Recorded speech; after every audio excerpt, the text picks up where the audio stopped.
Hello, hello, hello. It is the live stream. I'm live. I think I'm live. I think I'm still alive. Hello, hello. Are you there? Calling civilization. Is there anybody out there? I don't think there is. Let's have a look. I don't know if there's anybody waiting. No one waiting. See, you gotta keep on their toes, you see. Let's see if anyone comes in this week. I didn't do it earlier because I was doing it earlier. But do you remember when I did it earlier? I didn't do it a couple of weeks ago because I had a really bad fall and hurt my leg, and I was sitting with my leg, had my leg up, and then I did it early last week. But this week didn't do it early because I had to do some work with Herb. So you know what I'm like. I'm all over the place. Not that you care. Not that you care. So oh, we have some. I think we might have some viewers now. Are we having any viewers in? I don't know. It's hard to say. Oh, what happened then? We've got 7 viewers in there. So, or 3 viewers. No, we've got 3 viewers in. Chris is in. This is evening. Hope you're well. Not really. I've still got bad legs, so you wish you'd never asked me how I'm feeling, because I'll either say bloody terrible or with me hands. So, but yeah, limping along, literally limping along. Thanks for asking. Payne's in. This is evening. All right. No Doctor Who live streams on for you tonight. You got to settle with me instead. You're slumming it. Hope you're all well. Hope you're all well out there.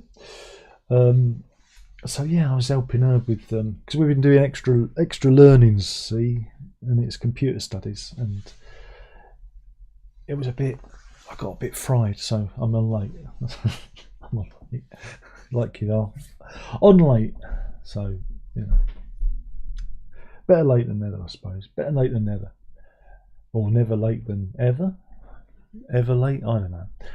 Whatever way round you want it to be. Renault's in. He's happy. He's happy. He's back to the normal time. I'm so happy. So what do you want to talk about? Anyone? I've got topics. I've got plenty of topics to talk about, but I'm leaving it to you guys first to butter me muffin, as it were.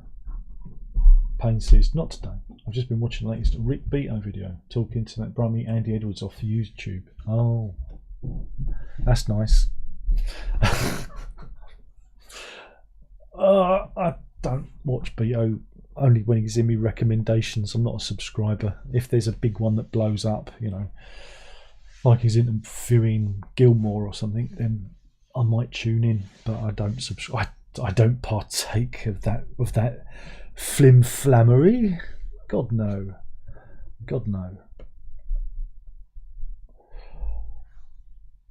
Oh, anyway, shall we talk? What should we talk about?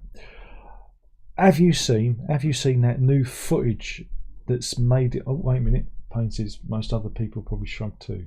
Oh, I don't know what all that is, but as long as you're enjoying yourself and no animals are harmed, it's fine by me. So anyway, did you see that new footage of Pink Floyd from 1977? Has anyone seen that? Rene says, have you heard SPQR from Steve Hogarth yet? No, not particularly.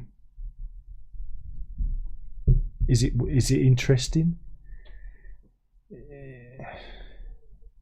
Why should I be interested in it? Johnson's in. This is good evening from Norway. Great night here. Local team beat Man City. Them tossers. Is that you, Bjorn? Is that you? Earth to Bjorn. Come in, Bjorn. All the names are different now, and I've got to get used to, because your names are different on the screen, so I find it very hard to follow who's who these days. So anyway, there's this new footage of Pink Floyd performing in 1977. Yeah, true. it was out there. It's like that Super 8 kind of footage that that they used to take, and they've kind of cobbled it together. Just trying to find the page.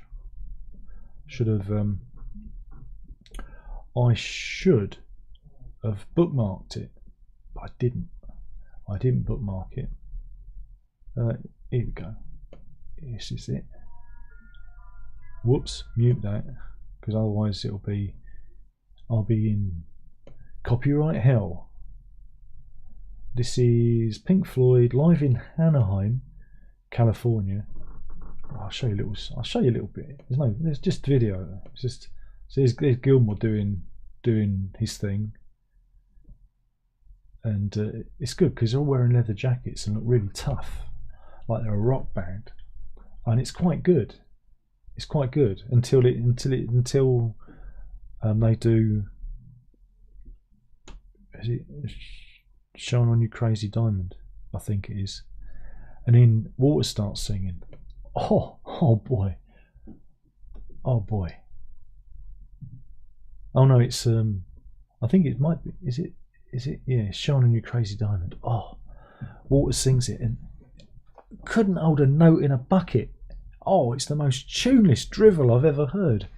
And adds weight to the old legend that Waters subsequently lip synced all these vocals because it didn't sound good. It didn't sound good. Payne says the footage was so good they didn't show it for 47 years. I wouldn't say it's good. It's Super 8. It's like 8mm footage, so it's a bit shaky. And I think they've dubbed the audio into it from a bootleg.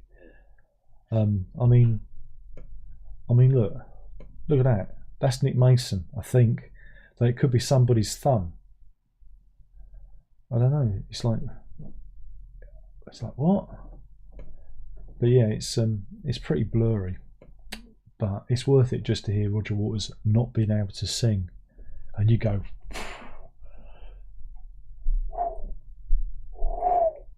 But Gilmour holds it together, but then he always does, you know what I'm saying? Renee says he's performing Rillian songs. Very, very nice. What a voice. Does he do Garden Party? Does he do Assassin? Does he do Glendale? I'm not interested unless he covers all three of them.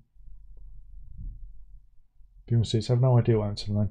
It's YouTube. They've changed all the things. They're doing all the ampersand thing. I mean, Payne's name's different now. It used to be Robert Payne. Now it's his handle. And Rene's is just gibberish. It's just gibberish. So I look at the people coming in, and if you're an old faithful and I completely mangle your name, it's because YouTube have fannied about with stuff. Bjorn says, did Waters sing live back then? Yes, Waters did sing live, and you should go listen to it. I'll give you the link. But don't watch it now. You're not allowed to watch it now. Pink Floyd live 1977. Boink. There you go. But it's well worth hearing Waters doing whatever it is he's doing. I've heard foxes having sex that are more tuneful than what Waters did. Let's carry on with the Waters theme. Let's carry on. Did anybody watch the latest Piers Morgan versus Roger Waters interview? Did anyone watch that? Well, you should. Because if you want to see madness and delusion, he's completely cuckoo. Piers Morgan hung him out to dry. And again, I'm no fan of Piers Morgan, but they talked about lots of different things, like Venezuela and Maduro being arrested by Trump, and when questioned about things like that, like Venezuela or what's going on in Iran, and he goes, "Well, it's up to the people. It's up to the people of Venezuela. It's up to the people of Iran. But, you know, that's the hypocrisy of wars, because he doesn't say, well, it's up to the people of Gaza. It's up to the people of Israel. Oh, no, because just see how it works when you press him on something that, you know, he flip-flaps and flim-flams over it. And it was quite bonkers. He was saying, oh, you know, Trump, he could send men to come and shoot me in my bed. And you go, he ain't gonna do that. The thing is, Rog, is if you leave the country, they ain't letting you back in again. That's what's going to happen. So yeah, it's quite bonkers. But there's a good bit at the end where, you know, Piers Morgan goes, well, you know, you say you're a man of empathy and this, that, and the other, da da da da. And Roger Watts goes, oh I am. And he goes, well, what about Ozzy Osbourne? Didn't have much empathy for his family. and of course he just hung him out to dry. It was quite hilarious. It was.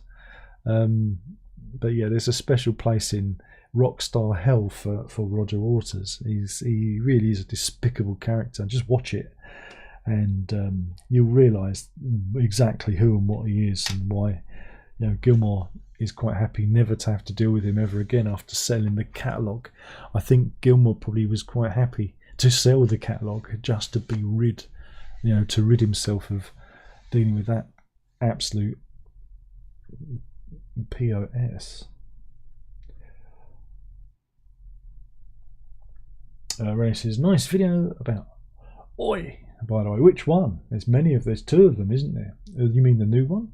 Hey, look, everything I do is lovely and wonderful and brilliant. I'm superb in almost every way. I'm glad you enjoyed it. I just witted on for about.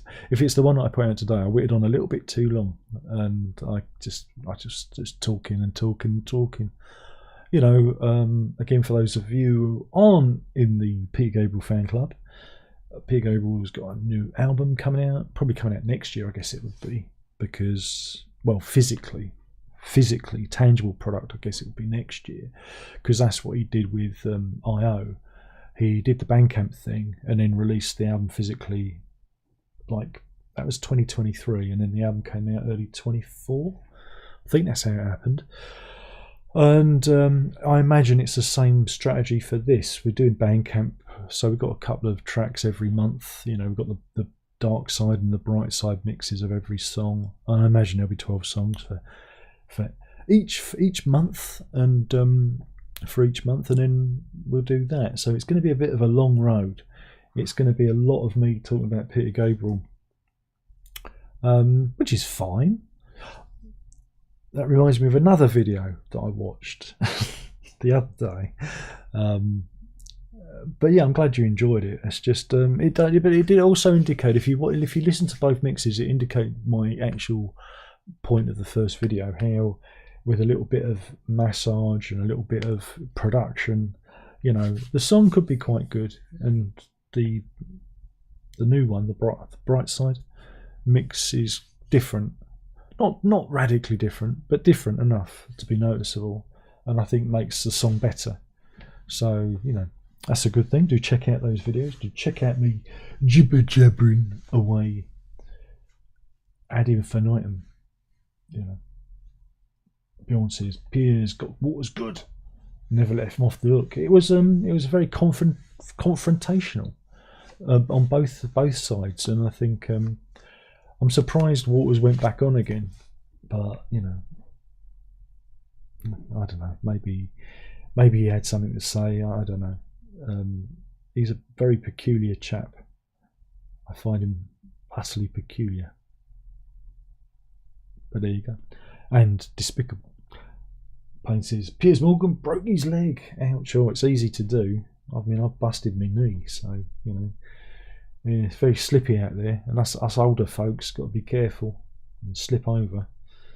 Like I say, I'm in pain now as I'm doing this, but hey, got to soldier on, you know. hopefully, I mean, it's healing a bit, but hopefully it'll be, give it another couple of weeks. It could take about 6 weeks for me to be right as rain. I'm not doing as much dog walk. I think I'm getting fat. I'm not doing as much dog walking as I normally do. I'm only doing like 1 walk a day because, well, it's all I can physically manage. So I'm still just waiting for it to heal properly. So yeah. Oh yeah, that was the other video I was going to recommend. Let's just do video recommendations. What have you watched? Let's look at Darren's video history on YouTube. No, don't do that. No, we're not doing that.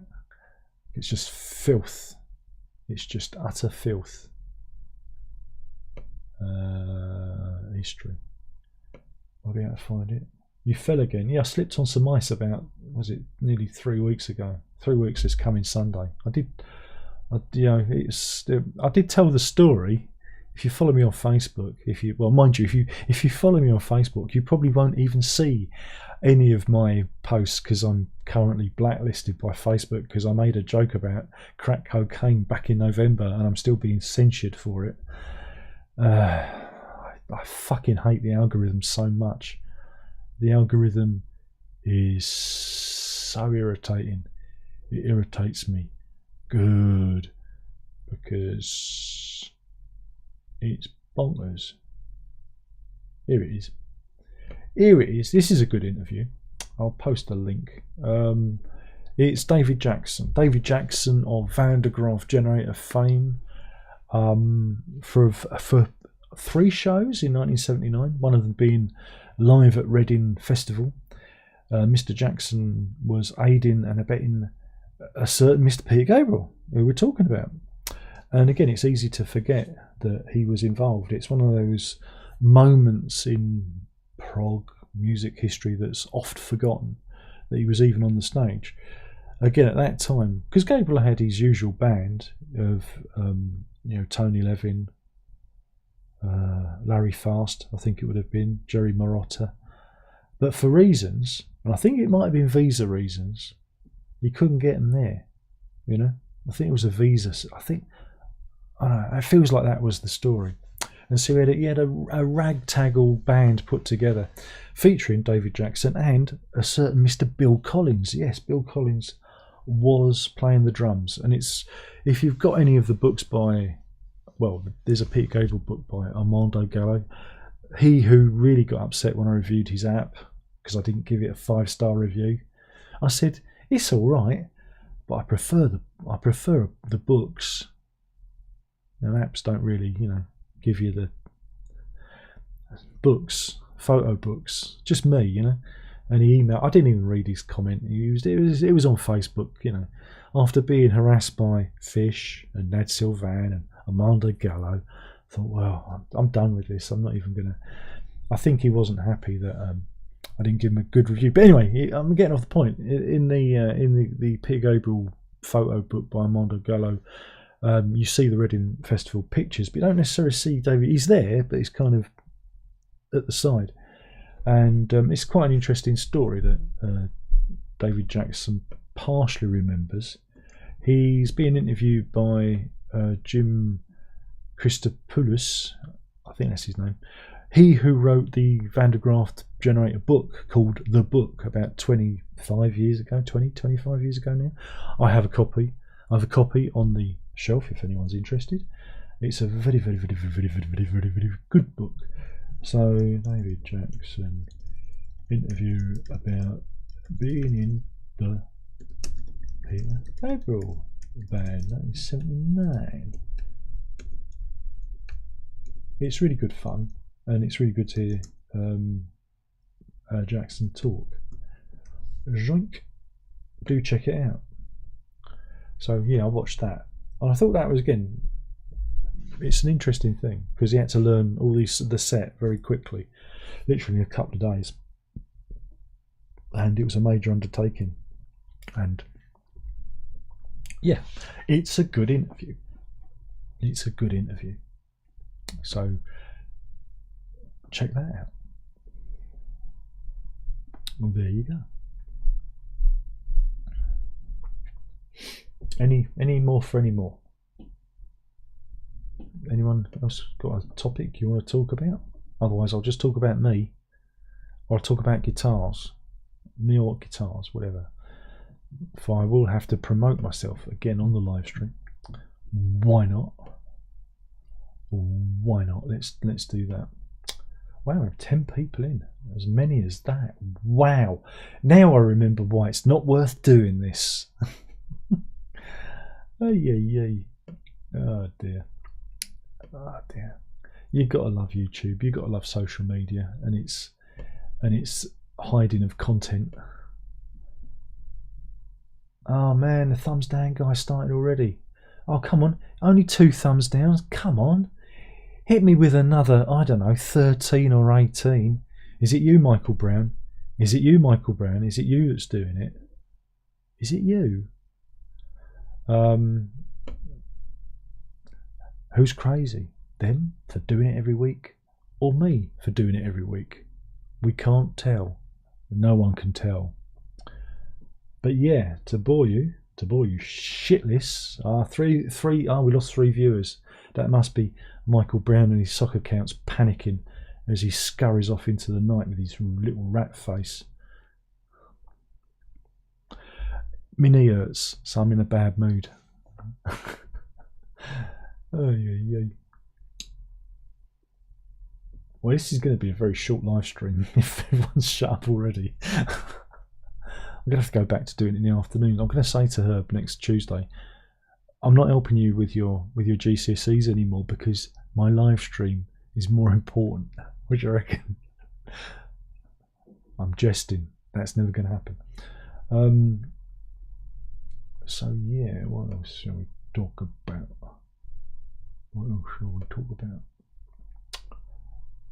Okay, yeah, let's bore everyone. Let's bore everyone with me, my music. Yeah, let's do it. All right, Johnson says, who will thumbs down this? By the way, what happened to the good old stalker from back then? Still stalking, I believe, but you know, you've got to remember it's been going on since at least 2014. It's been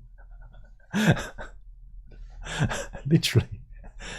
I first became aware of it about 2014, 2015. So I don't know. You know, it's like it's people, and I don't know. I'm just here doing this, you know. But hey, you do things that people enjoy.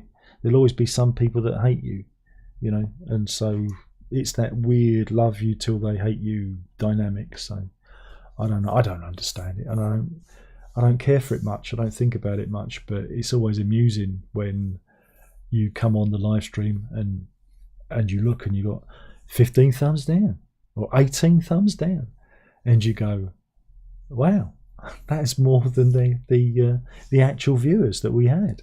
Because obviously, you know, some of the viewers in the score are like soccer counts, because that's how they do this. And it must take a lot of effort to, one, create all the soccer accounts, because I've got hundreds of accounts banned by a certain person because they've created hundreds of accounts to harass me with. Again, I don't know what.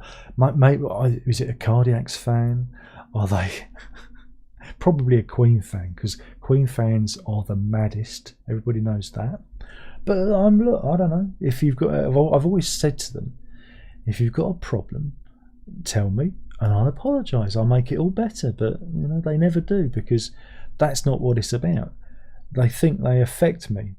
They don't. I'm just bemused by it, because here I am still doing what I do. Is it a call for attention? I don't know. I don't know. It's just frankly bizarre, and you know, it doesn't really change anything. But the amount of effort and mental effort it takes to do what they do, that's what I find disturbing, because they could be doing something else. They could be having a life. They could be, well, having a good time.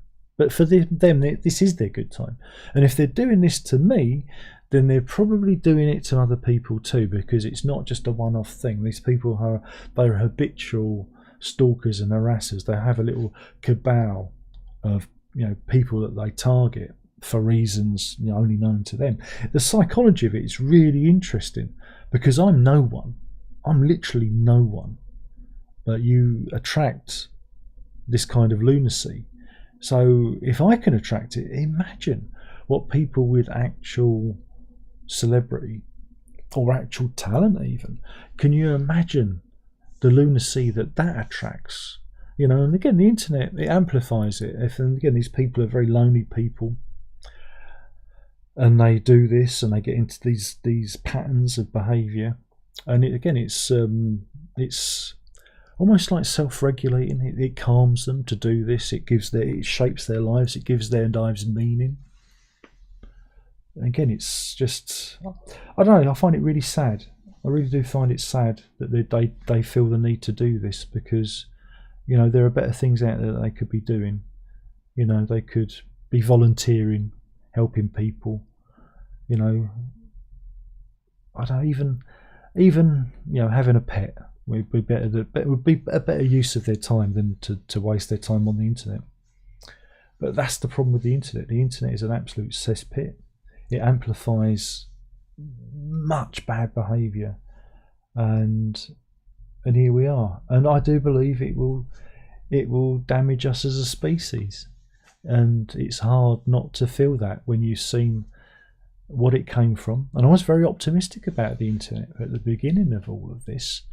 I was very optimistic about it, and then, you know, the social media thing happens, and here we are. It's just absolutely, frankly, bizarre how it has warped people's behaviour. And what you see going on in America and even over here, with people marching for political causes that they cannot change, you know, and the level of aggression is all fueled by social media and the internet. It's frankly quite bizarre, and it's quite depressing, really, because it's never going to change. It's just going to get worse until the younger generation move up the ranks, and they will see it, and it'll be like bell-bottom jeans to them. They'll just go, oh no, we're not doing that, you know, it'll go out of favour. But we've got to wait for this generation to kind of, you know, the generation that's adopted all this nonsense to kind of die out. We've got to wait for it to finish. And unfortunately, I won't be here. I probably won't be here to see that. I'd like to be here to see that, unless I live to about 90. But God, how many times have I fallen over then? But we're in the kind of real death throes at the moment, societal death throes. It's damaged our culture. It's damaged the way we think, the way we analyse. Well, we don't have any critical thinking anymore, because it's all shaped by the internet. And a lot of the enragement that's engagement, engagement is generated by bot farms, the likes of which you can't imagine. And they operate out of many different countries, you know, India.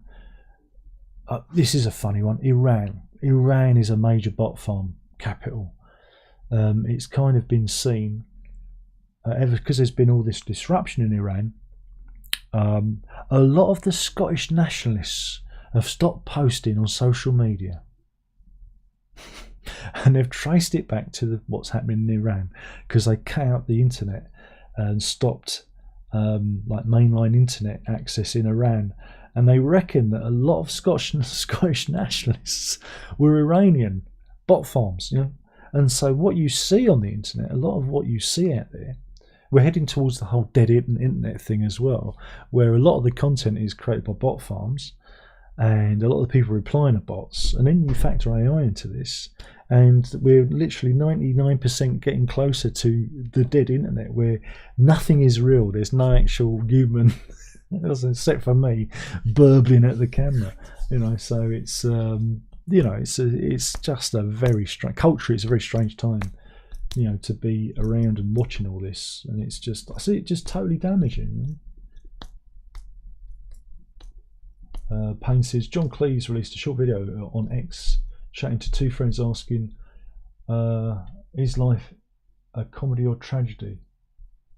My answer is yes. What, a comedy or tragedy? Is not I. Oh, you mean is life a comedy or a tragedy? Well, I think it depends on.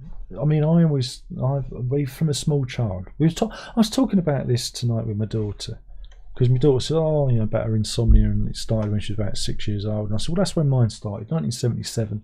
I said, "I realised cosmically where I was in the universe, now how small and insignificant I was, now how finite my existence was, and I was just literally a speck of dust floating on the breeze." And then I had trouble sleeping ever since after that, because you realise that you're nothing, you're insignificant, and I always remember as a young lad. I remember one year I was lucky enough to be sitting straight in front of the teacher for an entire term for Miss Crane or Mrs. Crane, Miss Crane. And when they pulled my mum in for a parents' evening, she said, "Oh, Darren's always laughing." He's always laughing. He's always giggling, chuckling to himself at his desk while he works. And my mum said, "Yeah, because Darren thinks that the world's sad enough as it is, and so he wants to make everything funny and amusing. He wants to make the world an amusing place." And I could have only been 7 or 8 then. So that gives you an idea of my mentality. So I look at the world as being supremely daft. Like take for instance, I slipped off the step. There was some ice on the step. I tried to avoid it, but I could literally see some of the ice, but the bit I trod on, I couldn't see the ice. It was like, that black ice, that ice that is completely clear, doesn't look like ice, and I stepped on it and, like I say, twisted my knee. Absolute agony. The world's loudest fuck was uttered. Wildebeests fled on the plains of Africa. Elephants roared, monkeys chattered. It was the world's loudest fuck. But I managed to drag myself in, and I had a brandy. So I said, "Missus, I need a brandy." I said, "I think I'm in shock. I need a brandy because, shock." And I said to Mrs. looked at me, I said, "Well, I said, the problem with shock, right? When you have shock, it can make your hair fall out, and I'm worried about that." She burst out laughing. You see, because I did that, because I didn't want her to worry about me. Because that's my mentality. I always try and, make everything better than it is. That's why I get depressed about these things. But we try and muddle through. So I think it's how you want it to be. I think life is a comedy. When you think of what we're capable of as a species, when you think of the wonderful things we can do in science and technology and art and music and whatever, and charity, you think of all the amazing things we do, and then you look at what's going on in the world, it's fucking hilarious. It's got to be a fucking joke, isn't it? So this is it. So I think it's a comedy. Renee says, "I'm in a bad mood also. No whiskey." You old boozer. Coffee machine broke down. Oh man, it's getting even worse. The cat puked everywhere. Hairball. The postman was grimy. We've ordered some food. It was cold, etc., etc. Yeah, you have a bit of a run of it. I'm not really in a bad mood though, because because why am I not in a bad mood? Well, I've got my knee's sore, but I'm trying to keep it light. Keep it light. I've discovered Animal Crossing, and I'm now addicted. Man, I've made so much money trading fruit, you'd never believe it. I've planted fruit trees everywhere. I'm obsessed with the game. It's my obsession at the moment. Payne says, "It's the week for being fed up, I heard. Blue Monday and peak depression day on 21st of January. Things can only get better." And that's why, segue, that's why, folks, on Monday, I did you lucky people a favour. Why, Dan, what did you do? Because on Monday, I released my new collection of songs. Did you, Dan? Yes, I did. It's called Out of Thin Air. And you can get it on the Bandcamp. You can go and listen to it. You can get it for free if you want, because I'm not trying to do this for money. I don't know why I'm doing this. My new collection of tunes. Oh, shall I spell tunes properly? Because doing it like that. There we go. That's better. Go and have a listen. It's designed to cheer you up. The first track is called Sunny Side Up, and it's a jolly song. It's a lovely song. There's a couple of jolly numbers in there. Sunny Side Up, Two for Joy. There's a couple of sad ones too. One for Sorrow, the end track, very sad. Very, very maudlin, that one. But go and listen to it. Like I say, it's a free download if you want, or you can pay. You can give me some money if you so wish. But I released that on Monday to cheer everyone up. But I don't think anybody got the message because, oh, you know, the internet. I think I'm blackballed. Mind you, I should have a bath.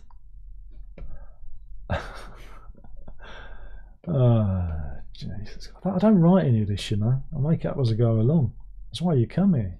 You want to see me. You want to see me hoisted on my own petard. And if you're really, really flush, you can also get it on CD and LP. Of Thin Air, CD and LP. Here. So that's the marketing spiel out of the way, all right. But again, I don't do it for the money. I do it. I don't know why I do it. Why do you do it, Darren? Why'd you do it? I don't know. I don't know. I don't know why I do it. Let's see. There's the so you can get it on record or CD. Look at that. How cool is that? And I did it all the art myself, except for the label, which was AI of a magpie's eye, because I could have paid for a magpie's eye off of Shutterstock, but the eye colour was wrong. I wanted it to be grey, and it was yellow. I didn't want a yellow eye. I wanted a grey eye. So I asked Grok to do one. Look, come on. I would have taken a picture of a magpie myself. I've got the lenses. I've got the camera. But I hurt my knee. I can't literally kneel down. So that's why I'm using AI for that. So, you know, I can't help it. It's only one little bit, just a tiny little bit of cheating, but the rest of it's my own, as it were. So enjoy or not. I don't know. I don't know what you think. It's hard to tell, isn't it? It's hard to tell, but I'll do the artwork because I like showing off the artwork. He said, I'll do the artwork again. So I did it in the video. Go back. Whoops. Wait a minute. Let me just pause that. No. Pause. Talking to myself. Right. So here's the vinyl. Look at that. And that's a picture of a magpie flying over London. You see? That's London in the distance. That was taken on Pump Hill, which is just up the road in that direction. Pump Hill. And we often go that way with the dogs sometimes. And it was around Christmas time. It might have been Christmas. I can't remember the exact date. But it was a clear view. Normally it's not that clear unless it's the summer. So I took the picture, but I've got the dog and the dog's pulling. This is before I smashed my knee, so it must have been around Christmas. And I was taking it with my phone, like you do. And I couldn't see what I was taking. I was just like trying to get as many pictures as I could, hoping that one would be good enough for something. Because it was a lovely sky, you know? And I managed to capture this picture. It's a magpie. It's a magpie in the centre of the screen there. And I thought, wow, that's amazing. And then this picture is the same location, but of an evening. But the dog jogged my arm, and it made it go all smeary. And I thought that could have been the front cover, but I thought no, I'll use it as the inner. We'll do like we do all the time. And then there's the magpie eye that's grey. I didn't want a yellow one. Don't ask me why. And then you got the back sleeve there of the inner sleeve with the song titles and everything else in the same picture. And then the rear cover is the same point again, but of a night time. with a kind of moody looking. Again, that's all taken off, and there's London in the distance, all lit up. So it's a bit like my flags. I don't know if you've seen that one. I'm just going to bore you. I'm just going to bore you with all me talking about CDs and that. But I did one called Flags a few years back. He said, trying to remember when it was. It was, I don't know, a long time ago now. But Flags, this is a similar thing. And you got the trees. Oh, come back. Oops, that's my ugly mug. Don't want to see that. Go back. There we go. And these trees are just over there. They're over there. And I thought, oh, I like that. So I was taking pictures of them, trying to get the same picture from the same spot. So we got that, and there's me and trees and that. And on the back cover, it's the same thing, but in winter, you see. But yeah, I think that tree was chopped down. I can't remember. It might have been slightly different angle, but it's the same trees. But snow, winter, summer. Did you get it? Okay, maybe not then. I don't know. But anyway, that's just CD sleeves for you.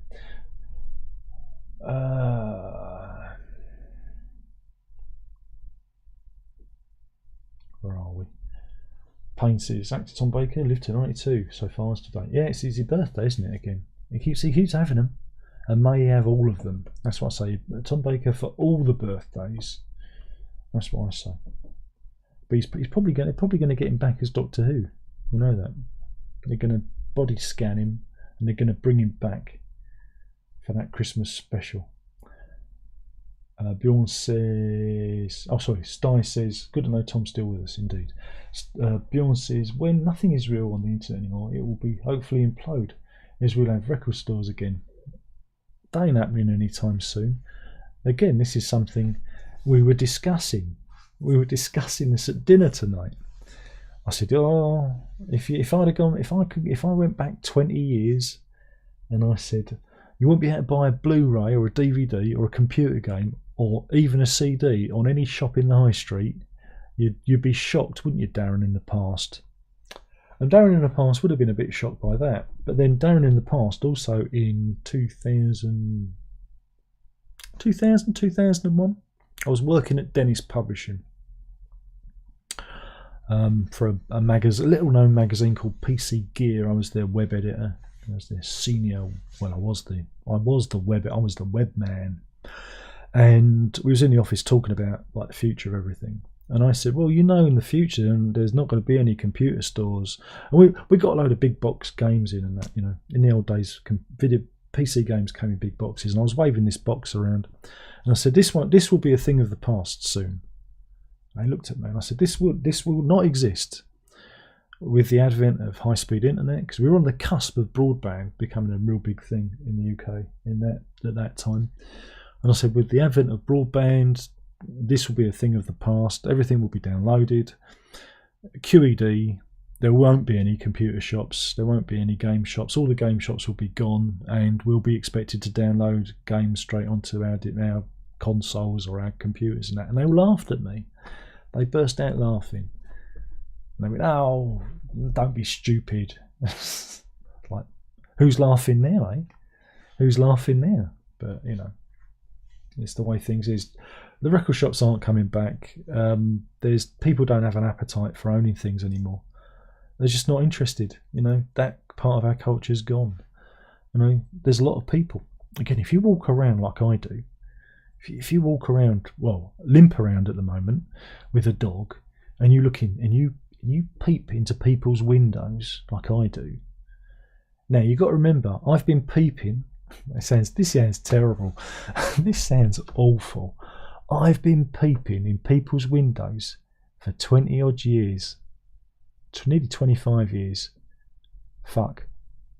2002 was when we got Alex, wasn't it? 2002. Yeah. So with 24 years at the moment, I've been consistently peeping through windows. Not deliberately, I'm not a peeping Tom, but you walk past houses and they'll have the lights on, you can see in, and you can see what's in people's living rooms.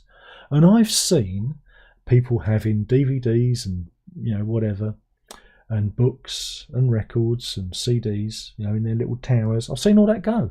People live very frugal, scant lives now. They'll have some ornaments, you know, they might have the odd book, won't have any records, won't have any CDs, very rare, you know. There are a couple of houses that have books, but people don't live like that anymore. And that's reflected in people's living rooms. You know, they have the big telly, have the big telly, you know, but, you know, this is where we're at. People don't like owning things anymore. Probably because they can't afford to, you know. It's the cost of living and everything. What we need is we need more tariffs from that Donald bloke. That's what we need. Payne says, so 70s BBC Two science shows give you insomnia. At that point I was probably too young to be watching that kind of thing, but enjoyed Threads when it was on. I used to watch The Body in Question. I remember watching it as a kid. Those are the days. Payne says, laugh and the world laughs with you and all that. Comedy of errors, and we make errors. We take ourselves so seriously, which is funny. What's the to err is human. To moo is bovine. That's all I've got for that one, I'm afraid.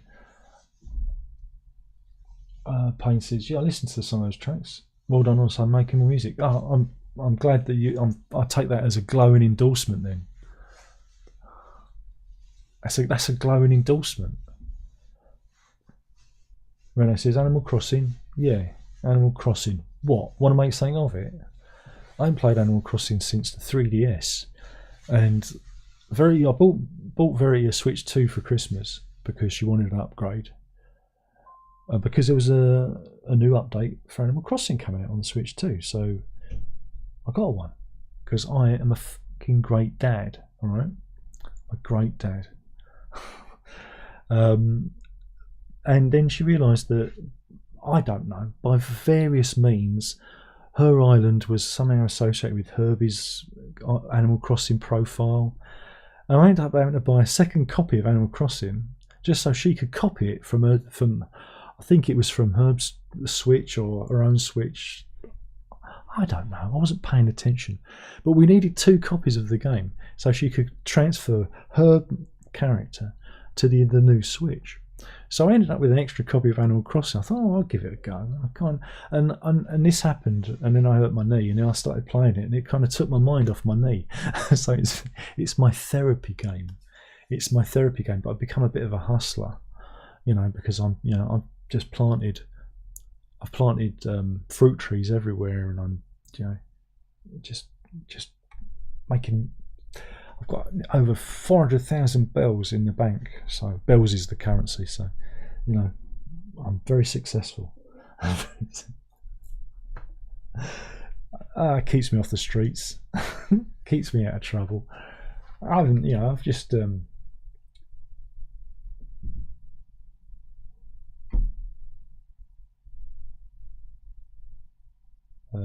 Payne says Jackdaw's eyes are grey. Great, I should have asked for a jackdaw then. I was looking at the wrong animal. It's just I didn't want too much colour on the label. I didn't want these because it was kind of a yellowy kind of thing. I wanted it to be a bit more muted. I could have just done a black and white image actually. But anyway, it doesn't matter. That's the only eye I bit on it, but you're not going to notice it because it's an eye and it's on a label. You know, I don't think anyone's lost any money. I don't think anyone's going to be too upset about it. Rene says, I must say your artwork is very nice. I love it. My artwork's brilliant. I'm the best. But then you know that. Rene says, in Groningen, where I live, there's a new record shop. Maybe there will be more again. Well, there's fuck all round here. There is fuck all. And the local hi-fi shop, Seven Oaks Sound around the corner, Seven Oaks Sound and Vision, or I think it's called, they're closing down. They put the sign up the other day, end of lease sale. the leases run out, and obviously it probably costs too much for them. They've been there for over 20 years, I think.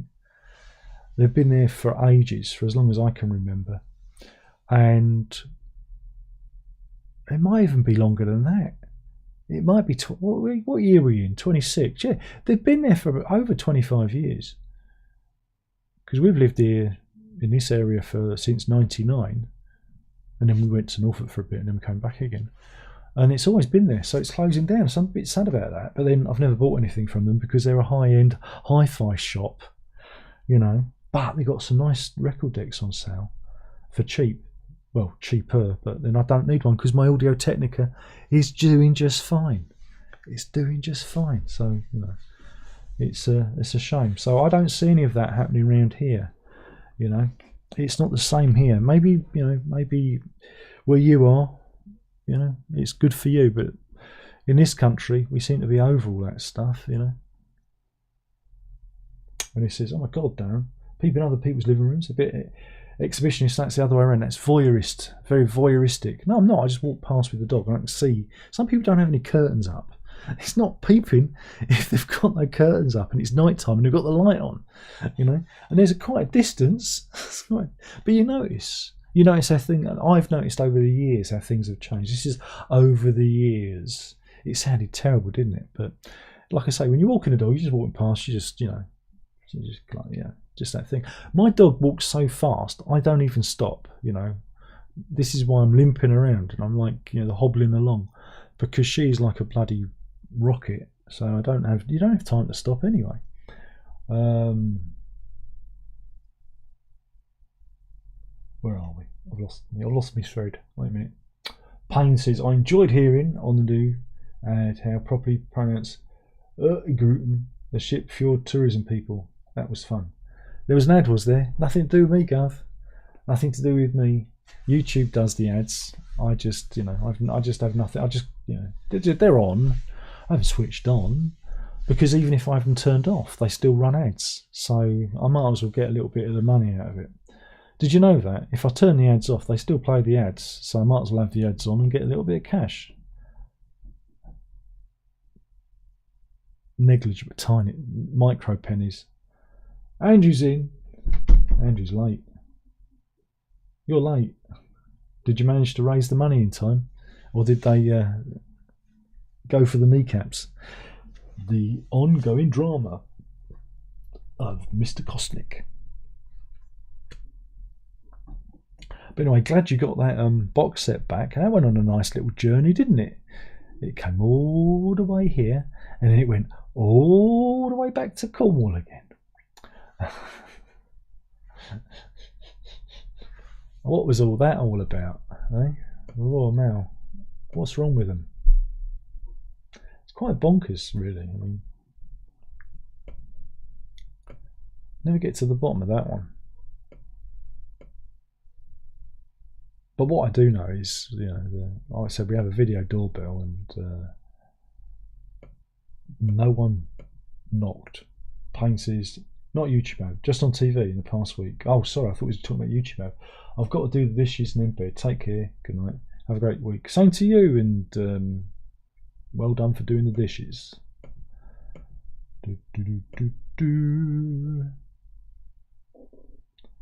Right, so we've lost one. We've lost Payne. Payne's gone.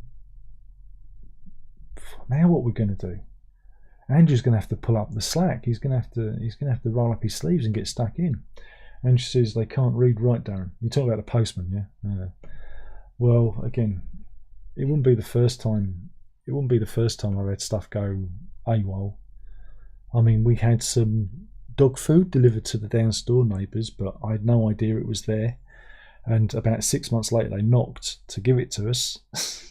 Luckily, it was only dry dog food, so it was still usable. I had a video game delivered to a completely wrong address. Didn't know where it was though, but thankfully the man came and handed it to me. I was accused of stealing someone's clarinet round the corner over that way. This woman knocked. This is during COVID time. This woman knocked and said, what did she say? Oh, about this clarinet.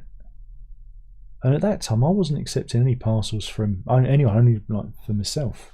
I wasn't accepting anyone else's parcels. So I was quite bemused because the address is over there and quite a way away. And, you know, there's no confusion with the numbers. And then I got an email from the company involved. It was PMT who went bust last year. And they emailed me and said about me having a clarinet off them. And they were getting heavy. And I said, no, I think you need to get in touch with your courier because I have not accepted any clarinet. And do you see a clarinet? No. You know, if I had a clarinet, I'd blow it. No, that's the horn, isn't it? Blow your own horn. If I blow your own clarinet, doesn't quite work. So that was a mystery, wasn't it? But yeah, it's funny what happens. It's funny when things go AWOL and, you know, go missing. I'm trying to think what else has happened. I think once I sent something out and there was a fragment of a barcode left on it on the box, and the item ended up being re-delivered to me for some reason, because I guess it'd scanned the barcode rather than the label. It happens. It all happens, doesn't it? And they're saying goodnight to Robert. Everyone's saying goodnight to Robert. Good night, Robert. Night, night.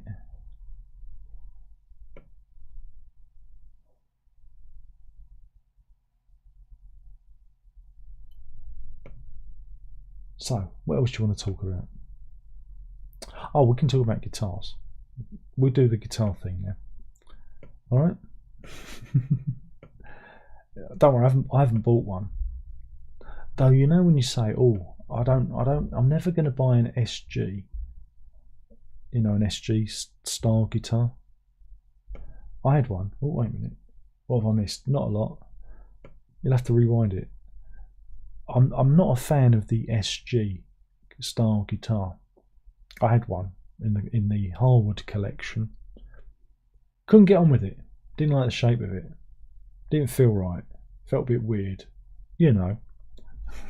But then today they announced the most amazing Epiphone SG. And let me just, here we go. This is wonderful. This is truly a wonderful guitar. Let me just get that over there. This is the Epiphone Fatoumata Diawara SG in Ember Red with Malian graphics. She is a Malian musician from Mali, obviously, and she's a singer, dancer, and guitarist. And they've done this I just love this African style instrument, right?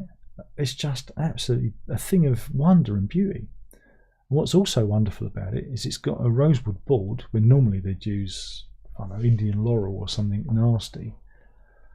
And you've also got on the headstock, you've got some mother of pearl on the headstock too, which is pretty cool. But look at that, lock-in tuners on the back. Wowzers. You know, so it's a really nice put together package, and I like weird. And it also comes with a hard case. 600 quid. You'd be a fool not to buy one. And I'm trying to talk myself out of buying one because, you know, I've still got to pay for the last guitar, you know. So, but I saw that today and thought, you've done it again. I think that's just I loved it. I mean, it reminded me of the granny guitar with the. I just love that one. I like aesthetically pleasing instruments, and this one is aesthetically pleasing. Shawn Mendes, this one is Shawn Mendes Music Master, and I just love the floral pattern and the pickguard, which is just a totally unique thing. And I thought, yeah, make a good companion instrument to the granny guitar. Yoink. Put it back. So yeah, I like those kind of weird and wonderful things. And yeah, that is the first. I think it's the first signature guitar for a black female performer that Epiphone's ever done. I think that's what they're touting it as. I thought that's pretty cool. That. But it's also got all the coil splitting and coil tapping stuff in the pots. You know, you can. It's like really sophisticated for the price. It's like wow, does a lot. Does a lot. Does a lot. There's a lot of bang for the buck, as they say. So I like that. Fanny says, I love it. I have an SG, so light, it's barely there. I think that's the thing. I like I like a guitar with a bit of weight, a bit of heaviness to it. I think it's because, you know, being predominantly a bass player, you know, having a bass guitar, I like things with a bit of heft to them. So I like a bit of I like a big heavy girl on my knee, if you know what I mean. Hey, don't talk about the missus like that. So again, like I said, I had this Gibson SG from the Harwood collection, and I just couldn't. I don't know. It's just the shape of it. I don't play with a strap. You see, I don't wear a strap. Maybe if I had a strap on. Oh God, well, that's a horrible thought. But if I had a strap with the guitar, it might have balanced a bit better. But I really like offset guitars because as a sit-down player, they kind of just angle themselves really nicely. So you know, it's a thing, isn't it? And she says that's amazing. Renee says, I'm not a fan of the SG, but this Epi is very nice. It is. I thought it did an interesting job with it. But it's funny because Epiphone are really weird because you've got this inspired by Gibson range that they do, Gibson Custom Shop, which are kind of really high-end Epiphones, and they're like over £1,000, and then they do this one, which is just over 500, you know, 500-600 pounds, and is probably better spec'd than some of those guitars, especially having locking tuners. The locking tuners themselves, I don't know if they're like Grover locking tuners or what. I don't think it says on them. It could be just a no-name brand, but I mean, to have locking tuners of that ilk, gold locking tuners, gold style locking tuners, does it say? There's no name on them, so they're probably Epiphone's own brand. But if they were Grover tuners, Grover locking tuners can cost anything from, I don't know, 110 to 150 pounds for a set. So that's pretty good. So I'm just looking at the look. This is what I'm looking at. I'm just looking at the tuners, trying to see if there's any name on them, but there's no name stamped on them. So I imagine that they're just Epiphone tuners, but still, you know, it's still pretty good. And they've got Pro-Bucker, I think it's Pro-Bucker pickups, which are not to be sniffed at. You know, they're all right. They're not bad, and you get a lovely hard case with it as well. I'm so tempted to get one and demo it. I'm just so tempted because it's just so out there. It's such an out there guitar, and it reminds me of, oh God, whose SG was it that was painted? Was it Clapton or was it Harrison? One of those guys had a painted SG, didn't they? Do you remember? So I'm just waiting for my internet to catch up with me. You know what it's like. Renee says, I still love my Ibanez RGA. Harrison. Yeah, it was Harrison, the Fool. I think everybody had a.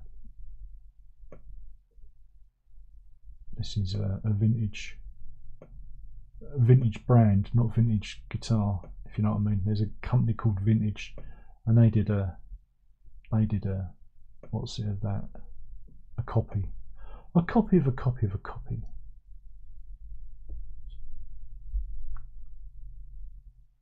The Fool.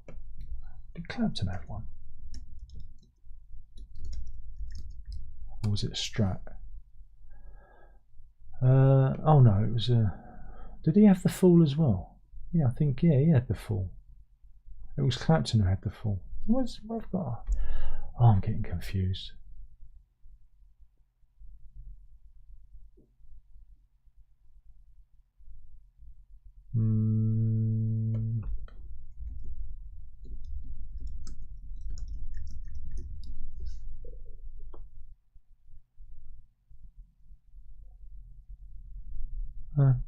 I'm looking at painted guitars now. I've gone down a bit of a wormhole, a bit of a rabbit hole with that.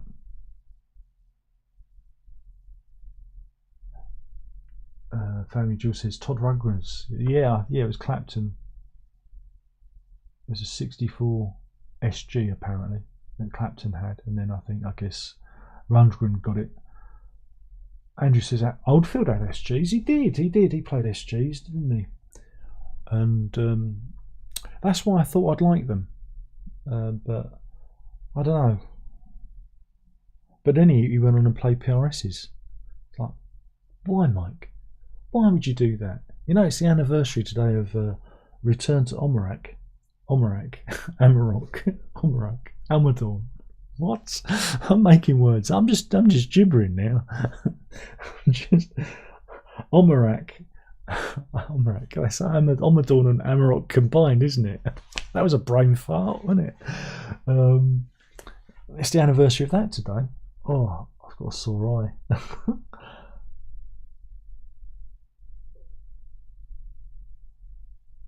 Oh dear.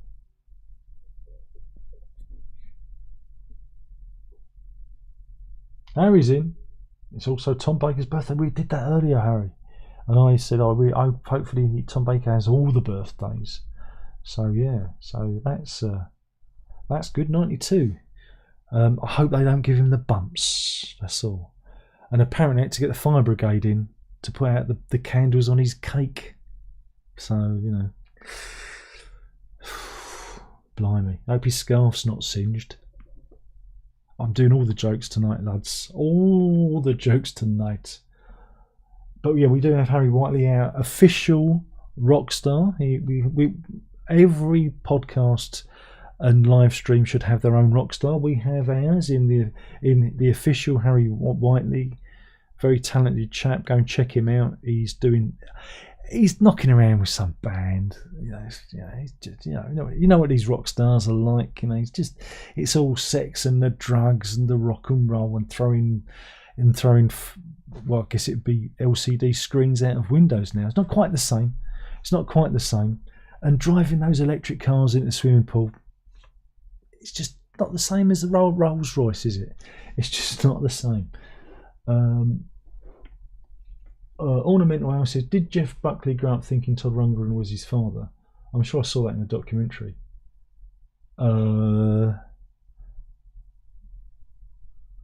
I think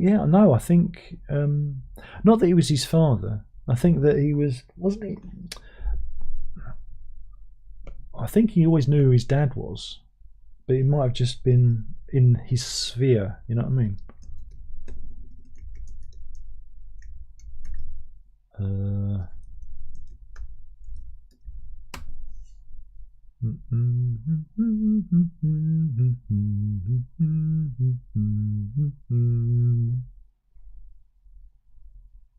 Can't find anything there. But yeah, there's a Jeff Buckley documentary out there that I'm still trying to find. Still trying to wait for it to happen. I want to see it. I don't know if it's being released on Blu-ray yet, but I'd like to see it. It's supposed to be quite good. Again, very sad story, very silly story. But you know, I was very annoyed. I was very annoyed with him when the news broke at the time. It's like that. You bloody bugger.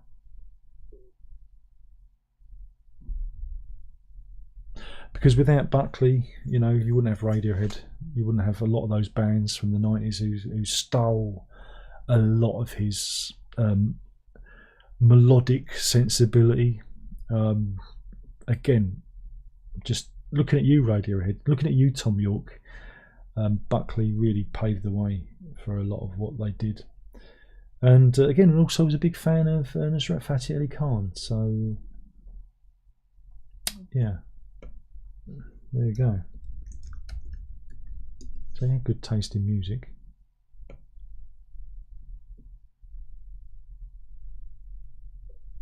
But yeah, God, that was 97. That was age 30. God, blimey.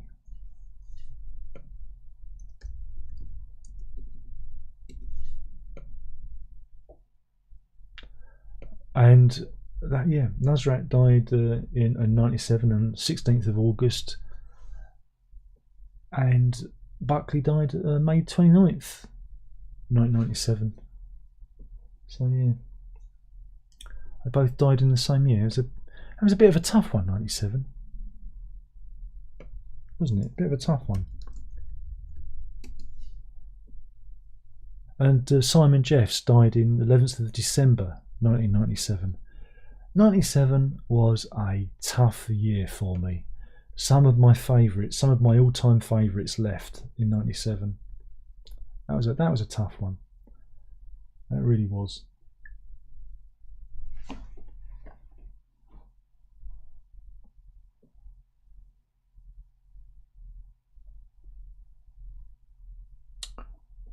Harry Whiteley says, "Whoops, apologies." No, don't have to apologise. Hey, look, don't apologise. You got nothing to feel sorry for. Ornamental says, "Watched Tom Baker 2 nights back as Prince of Kuri in Sinbad."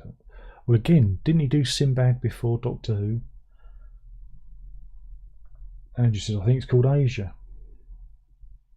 Oh, man.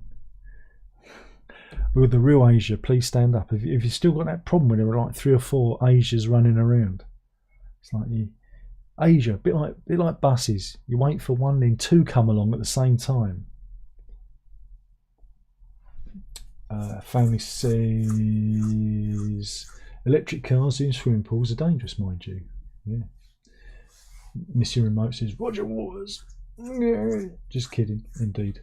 And Ornamental Ends, "I think that's what Jeff was trying to articulate about his childhood, that Todd was his father figure for a long time." Yeah, I think that might be it. But no, I think he knew who his dad was. Again, his dad wiped out by a drug overdose. You know, he had a major drug issue. And again, it's just, you know, it's just, you know, Tim Buckley. He died at 28 in 1975, June the 29th. Yeah. And it's a shame, because that song to the Siren, that was a great song.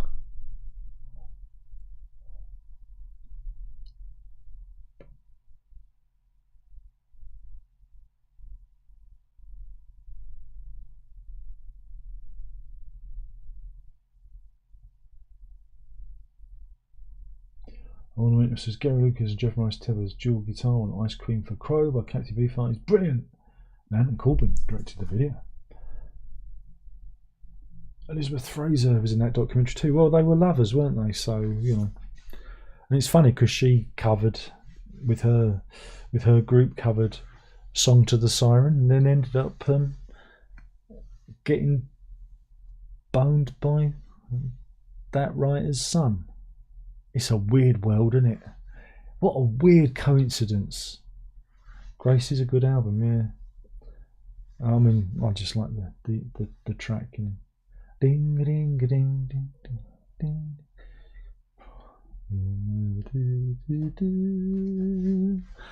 Seen him on was it Late Review on BBC Two? Just the good old days when you had culture on television. I loved the Late Review on BBC Two, 5 nights a week. Oh, it was fantastic. And seeing Buckley on there, just like I said, just blew my mind. It was just fantastic. Oh dear, sad. Oh, Ronnie Lane as well, blimey. Yeah, I know the Small Faces, they're one of my favourites. So, and again, it all happened, didn't it? 1997 was a bit like 2016, I guess. It happens. It all happens.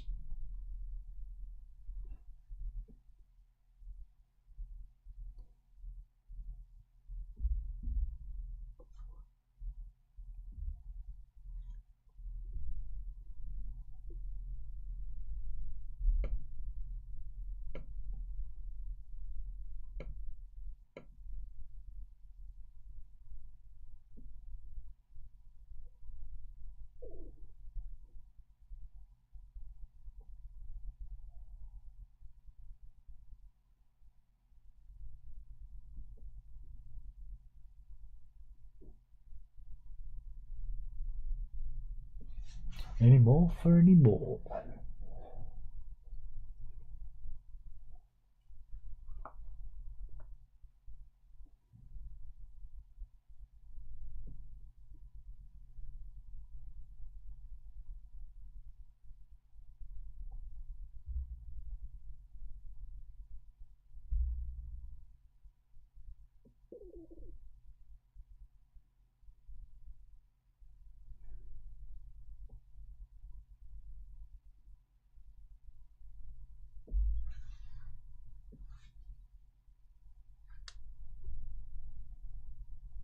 Famous says Ronnie Lane did an album called Any More for Any More, indeed.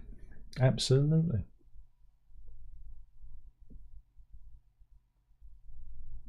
Well, it's something that, you know, something it's parlance from, you know, the East End of London, you see.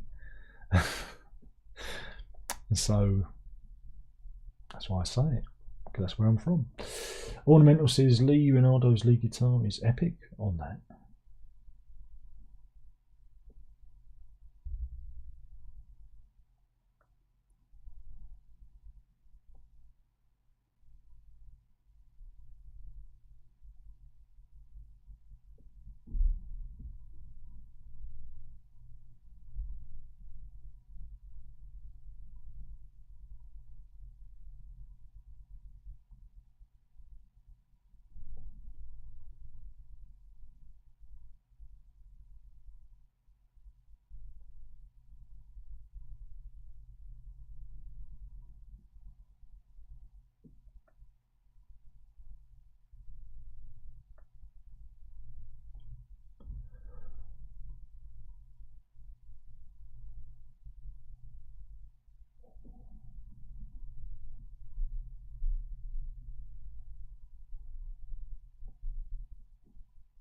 Any more? 4. Any more? And it's not. I think we run out of steam. Again, it was pain leaving early. It really knocked the wheels off the van, didn't it? So, oh, wait a minute. The crying game is now on. God.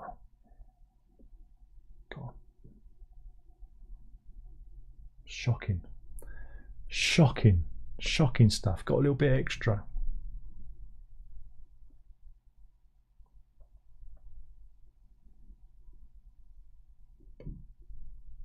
Films used to be good in the old days. And it's all woke rubbish. Renee says, what album is next on your list to buy? On my list, I'm not really planning on buying any more music. I've pre-ordered that bloody Pink Floyd 4K thing.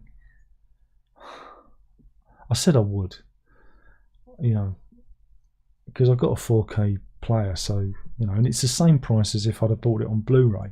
It's 26 quid. So, you know, I don't feel like I'm being ripped off. So I'm going to get that, because I do like Up Pompeii, Up Pompeii. There's a reference for you. I need painting to explain that one. So I got that one on the bubble. There's the Who's Quadrophenia coming out on Blu-ray again. So I've pre-ordered that as well, because there's the Atmos, and you know how much I love Atmos. So I've got that on pre-order. So I'm not sure when that's coming. But that's that. Though, again, I'm doing this Peter Gabriel thing. I guess Peter Gabriel is an album I'm thinking of buying. But no, again, I'm kind of scaled back my record buying. You know, because it's just too much, isn't it? Really, they reissue everything, and I'm trying to just be a little bit more careful. I tend to just stream things. You know, if I want to check anything out, I tend to just stream it more than anything else. I know there's a Bowie reissue out this week, Station to Station, which, I mean, I like that album, but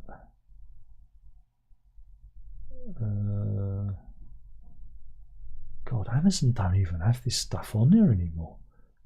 It's like, what is wrong with Amazon these days? I really do believe that Amazon has lost the plot.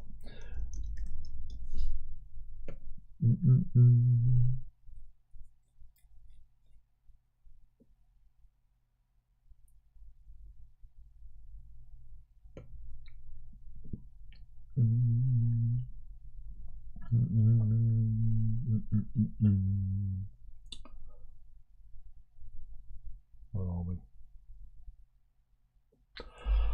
One minute says, I only really into Sonic Youth in a small way. I like about 7 or 8 tracks, that's about it. I've never got into Sonic Youth on an obsessive level. Okay. Andrew says, wasn't Pompeii already on the Blu-ray? Not in 4K, it weren't. I did do this in the review last year. I did warn everyone. I did say, don't buy it. If you want 4K, wait a year, because that's when they'll release it. And I was right, because it's boring to be right all the time. So yeah, last time it was just the boring old vanilla flavoured Blu-ray. This is the 4K Ultra HD edition. Oh. So you get all the Ks. So I'm getting all the Ks. It's going to be great.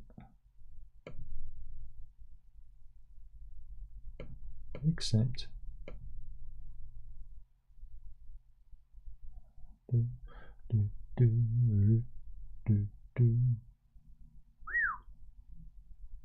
wow, I would be insane to pay that. So I'm just looking at David Bowie records.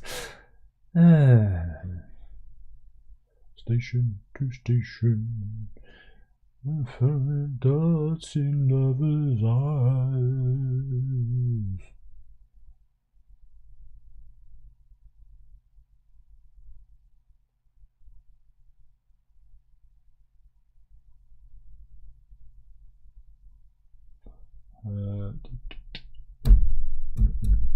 One says is getting to a band and getting to a band. The phenomenon has varying degrees of dedication. Yeah, I guess that's true. So she's good album. It is. Low is better. It is. But I like that opening track. I still have my Pompeii VHS somewhere in a nice box. £11 from the record basement in the 90s. Yeah, I got the original DVD of it. No, not the original DVD. I got the reissue DVD, which was absolutely awful. That was the worst thing they'd ever done.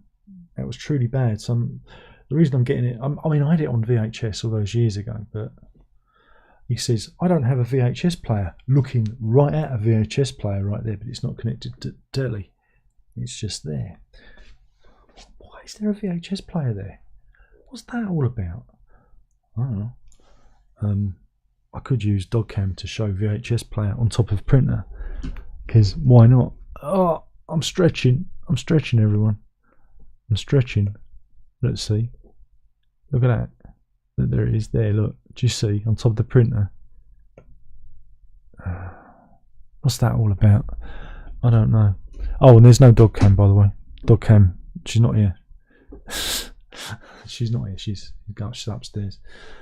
So yeah, VHS. So I had the VHS, but then I got the DVD, and the DVD was awful back in the back in the 2000s. So I'm hoping this one goes some way of restoring that. Steve Wilson mix. Oh. Ornamental says I still have Low on cassette. I got the reissue of Low when they did. I think they did a coloured disc of it recently. I picked that up because I sold all my Bowie records. I bought them. I think I bought up to Lodger when I was being reissued back in the day when you could pick up Bowie for 15 quid, and I had a good year just picking up bits of Bowie happily, just and I had everything from his very early stuff right until I think it was Lodger. No, Scary Monsters. Lodger, yeah, Scary Monsters it was. And I was waiting for the next lot of reissues to come out. I guess that would have been Let's Dance and all the other stuff, but I just gave up. I gave up and sold them because I needed the money. because that's what I do. I buy stuff and I sell them when I need the money. But now I've got low-end heroes, I think, because those are the ones I tend to enjoy. Oh, it could be heroes, which was regarded as a bit of sentimental twaddle until Live Aid, when he performed there, and then the song was re-evaluated. Again, some of us are old and have memories, and that's how it really happened. Ornamental says, I've got Bowie's entire catalogue from the man who sold the world to Scary Monsters on cassette for a reasonable price. Someone who had evidently sold all theirs, and it was so sweet to buy them. Great if you like cassettes. Good stuff, good stuff. Yeah, I was thinking of maybe doing the Bowie thing again. I don't know.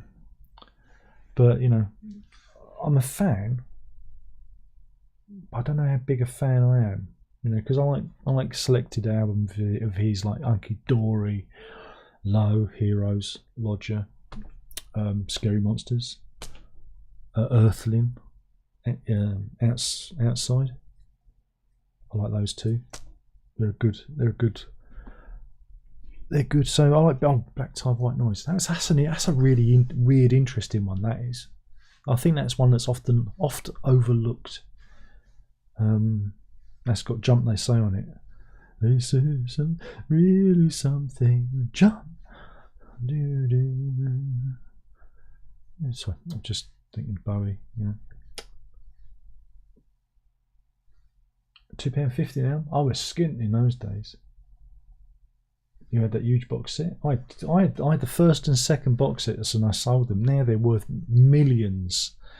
But hey, it's not my fault. I've sold loads of things. I enjoyed them for a while, and then I sold them. So they come and they go. I can't afford to keep everything. I don't have the space, and it is what it is. So Ornamental cassettes were the cheapest way to get a collection going. But then I went CD in 1993. Oh yeah, I started on cassette when I was a teenager, and then in the 80s, it would have been 86, 87, my grandparents bought me a Sony Discman. I think it's when I got my O-levels as a reward. And then I switched to CD, and I had loads. I had thousands of CDs at one point, because, when I was working in that there London and being paid stupid money, I'd be buying CDs all the time. But it was cheap, because often places like HMV and Virgin, they'd have 3 CDs for 20 quid or 5 CDs for 20 quid, depending on what time of the year it was. So you spend 20 quid and walk out with 5 CDs. So I had 6 crates of CDs that I sold. Like I said, and that's with that. The ones I've kept behind me, but beyond that, I had another 6 crates of CDs that I sold in 2007 before the birth of my daughter, and that money helped pay for her entry to the world. For supplies, pushchairs, cribs, baby stuff. So it all goes in the pot, doesn't it, really? And she says, "Oh, Sony Walkmans were great sounding." Yeah, I had a couple of Discmans back in the day. I used to be plugged in all the time, and it was great. It was great, and I loved every minute of it. So yeah, the good old days. I've got a Discman now somewhere. I think it's over there, which I bought contemporaneously, but I don't think the sound's that good on it. Sounds a bit iffy, a bit squiffy. But yeah, all my Walkmans ran out. They all went wrong, so I had to out them. They all ran out. They all went wrong because I'd used them so much. But yeah, the good old days. The good old days.